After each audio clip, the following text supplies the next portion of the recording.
De acordo com os Shastras, existem 4 eras, ou ciclos de tempo, as chamadas Yugas: Satya, Tetra, Dwapara e Kali. Elas correspondem a grandes períodos, em comparação ao tempo que um ser humano pode viver. Atualmente, estamos vivendo a Kali Yuga, última era do grande ciclo de tempo chamado Kalpa. Abordarei este assunto mais adiante, em capítulo específico. Em eras anteriores, o conhecimento era transmitido oralmente, porque as pessoas tinham grande inteligência e capacidade de memorização. Mas Vyasadeva já tinha previsto que na era de Kali as pessoas perderiam não só as qualidades e virtudes, mas também sua memória.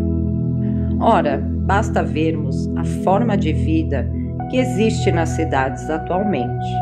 A alimentação fast food, a contaminação sonora e visual, as emoções destrutivas são apenas alguns fatores que contribuem para o mundo perder a inteligência e as qualidades. Na antiguidade, os mestres falavam uma única vez e o conhecimento era totalmente assimilado por seus discípulos, que por sua vez o transmitiam novamente para seus alunos e assim por diante. A aprendizagem mestre-discípulo, tal como descrevi acima, dá-se o nome de Sabda, ou o processo de ouvir atentamente. O som é uma energia poderosa. Simplesmente ouvindo, podemos aprender.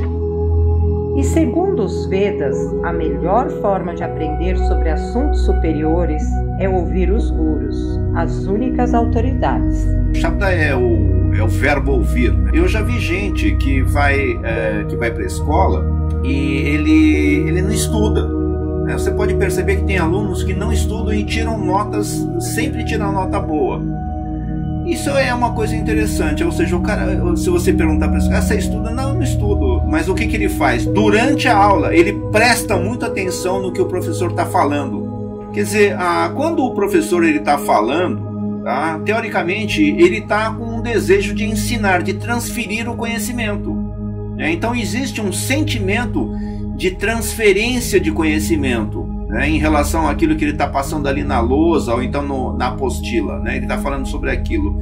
Então, se você ficar bem atento, você já aprende, você já entende, você realiza o conhecimento, porque existe o sentimento de transferência de conhecimento. Então, a gente tem que aprender ouvindo. É muito mais fácil você aprender ouvindo do que você ficar tentando ler e tentando entender por você mesmo, ou seja, de uma forma autodidática. Por quê? Porque existe uma limitação daquele, ou seja, não existe ainda aquele conhecimento dentro de você. Então você pode interpretá-lo de acordo com a reserva de conhecimento que você já tem. E muitas vezes esse conhecimento pode ser desviado, ou seja, você pode não ter entendido corretamente. E às vezes você segue com aquele conhecimento por muito tempo, até que você perceba que você entendeu errado. Então isso acontece. Então, portanto, quando você vê uma pessoa que tem realmente autoridade, que tem experiência, ouça, presta atenção no que ela está dizendo, que você vai aprender muito mais do que você tentar depois ficar pesquisando sobre isso. É o que chamou-se de Parampara. A Parampara é, na verdade, a sucessão discipular. O conhecimento védico não é um conhecimento físico, não é um conhecimento material. É um conhecimento transcendental, é um conhecimento que vem de outras regiões do universo. Ele não é realmente, não faz parte da existência física. Então, portanto, ele só pode ser transmitido através de mestres que são enviados diretamente dos planos transcendentais. Quer dizer que uma vez que esses mestres vêm para cá, esse conhecimento ele é transmitido. Ele vai indo de mestre para discípulo, de mestre para discípulo. Então essa corrente de sucessão discipular é o que ele chama de Parampara. Aí depois você comenta da questão de Vyasadeva. Vyasadeva, para quem não sabe, tá? Historicamente, ele era, na verdade, tio de Krishna. Ele era filho de Parashara Muni. Parashara era pai de Vyasadeva. E Vyasadeva, por sua vez, era tio, ou seja, ele é irmão do pai de Krishna. E Vyasadeva, ele era conhecido como Shaktyavesha Avatar. Né? O que significa um Shaktyavesha? É um avatar, né? uma encarnação da Suprema Personalidade que tem poderes específicos. Né? Ou seja, ele não tem todos os poderes da Suprema Personalidade, mas ele tem um determinado tipo de poder específico. Vyasadeva, então, ele tinha o que a gente chamava de acesso ao Akashi, ou seja, acesso ao éter. O éter, o Akashi, é a substância material onde é armazenado o fator tempo. Né? Quer dizer que a pessoa que tem o poder de acessar o Akashi, ela pode ver o tempo, ela pode ver o passado, ela pode ver tudo o que está acontecendo presentemente em qualquer lugar do universo, ela pode ver o futuro. Então, Vyasadeva, ele previu, ele verificou, ele olhou, ele observou que realmente nessa época que a gente estaria vivendo, que é justamente nesse período, as pessoas não teriam mais nenhum tipo de virtude. As pessoas perderiam todas as suas qualidades, elas perderiam a sua memória, elas teriam a dificuldade de pensar. Você vê, a internet pensa por você, né? Você não precisa pensar. Se você tem um problema, você vai no médico. Né? Se você tem um problema, você vai no advogado. Né? Tudo você tem uma pessoa que pensa por você. Quer dizer que você vai perdendo a sua capacidade cognitiva com tudo isso. Então ele previu isso e dividiu os Vedas em 4 partes, porque ele sabia que seria praticamente impossível uma pessoa entender os Vedas de uma forma abrangente, única.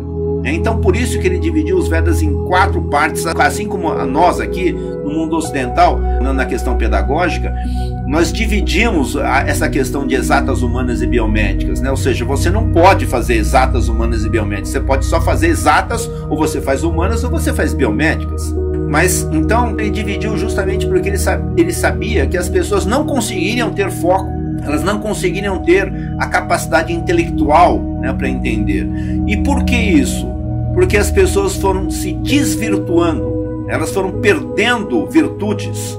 Observou-se ali, né, que o mundo atual existe uma pressão muito grande, não comida tudo pronta, tudo fica fácil, né? Imagine você, há 100 anos atrás você não tinha gás, você não tinha energia, né? Você não tinha internet, você não tinha nada, quer dizer que você tinha que acordar bem cedo, rachar lenha, tá? Acender o fogo, tudo era assim, né? Sendo como você não tinha luz, você tinha que dormir cedo, você tinha que dormir quando as galinhas fossem dormir, tá? E aí você tinha uma vida totalmente natural, totalmente orgânica, né? Hoje em dia você viver organicamente é difícil, né? Quer dizer que a ideia é você voltar, né, para suas raízes, né? Voltar a ser humano. Às vezes você está extremamente estressado, aí o que você faz? Você vai para um retiro, né? Você vai para a natureza, né? Você vai se recarregar. Então quer dizer o quê? Que a vida na cidade, a vida no mundo urbano é muito difícil. Por quê? Porque estressa você, né? Desgasta você. Nós temos que sempre que a gente ouvir alguém que você respeita, né, alguém que você entende que é realmente que sabe o que está falando, porque tem muita gente que fala que não sabe o que está falando, né? É importante você ouvir isso e aprender com essa audição.